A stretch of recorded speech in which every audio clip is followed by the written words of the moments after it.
Hello everyone, আসসালামু আলাইকুম। কি অবস্থা সবার? সবাই কেমন আছেন? আজকে আমরা মোটো ব্লগ করবো না, আজকে আমরা পাহাড়ের সুন্দর দৃশ্য দেখব। আশা করি আপনাদের এই ভিডিওটি ভালো লাগবে। এটা আমার প্রথম ভয়েস দেওয়া ভিডিও। আপনাদের যদি ভয়েস দেওয়া ভিডিও ভালো লাগে তাহলে কমেন্টে বলবেন, তাহলে আমি সব ভিডিওগুলোতে ভয়েস দিব এবং মোটো ব্লগ শুরু করবো ইনশাআল্লাহ। আজকে আপনারা সিনেমেটিক এনজয় করেন।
সাজেক 19 কিলো এই জায়গা থেকে, Khagrachari 33 something kilo, Mahalchhari Rangamati 36 kilo, Bandarban 130 kilo. এই জায়গা থেকে পার্বত্য 3 জেলাতে যাওয়া যায়।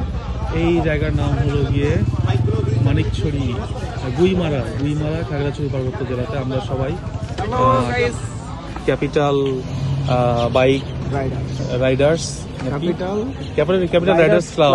আচ্ছা, আমরা সবাই এসেছি। আমরা এমন একটা জায়গা আছি যেখান থেকে 3 পার্বত্য জেলায় আমরা যেতে পারি। এই যে সামনে সাইনবোর্ডে দেওয়া আছে।